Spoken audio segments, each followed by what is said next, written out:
Hello बच्चों, चलिए प्रश्न को पढ़ते हैं। प्रश्न में दिया है, नीचे दिए गए 4 कथनों 1 से 4 का अध्ययन कीजिए और उनमें से 2 सही कथनों का चयन कीजिए। तो पहला है हमारा, चेव स्पीसीज की परिभाषा अर्नेस्ट मेयर ने दी थी। और दूसरा है, प्रकाश संश्लेषण का पादपों के जनन पर प्रभाव नहीं पड़ता है। तीसरा है, द्युनाम पद्धति तंत्र R.H. विटेकर ने दिया था।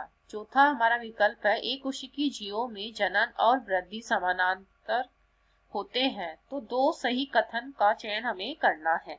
तो इस प्रश्न की मुख्य अवधारणा है,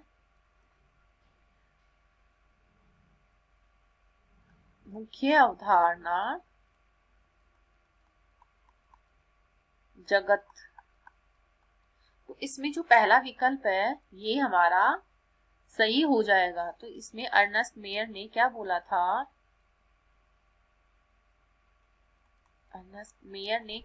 था, इन्होंने बोला था कि जंतु जीव के जो लक्षण समान दिखाई देते हैं वो एक ही जाति में रखा गया है। समान लक्षण जो होते हैं, समान लक्षण के आधार पर जंतुओं को एक ही जाति में रखा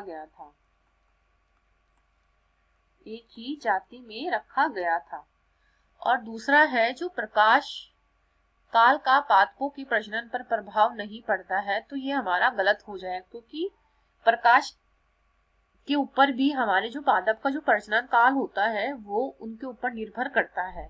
तो ये हमारा नहीं करता है बोला गया है, तो ये गलत हो जाएगा। तीसरा है, द्युनाम पद्धति जो है R.H. विटेकर ने दिया था, तो ये भी हमारा गलत हो जाएगा। ये पद्धति किसने दी थी वो देखिए, ये पद्धति दी थी, द्युनाम पद्धति जो है किसने दी थी, वो कैरोलस लीनियस ने दी थी। कैरोलस लीनियस ने दी थी द्युनाम पद्धति।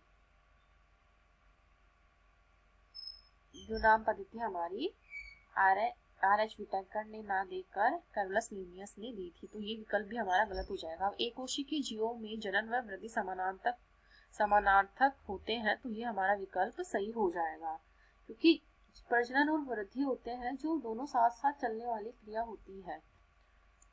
तो प्रजनन और जो वृद्धि होती है वो दोनों साथ साथ चलने वाली क्रिया होती है।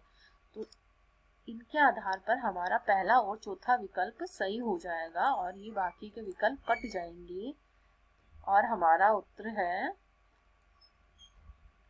डी। आशा करती हूँ आपको इस प्रश्न का हल समझ में आया होगा। धन्यवाद।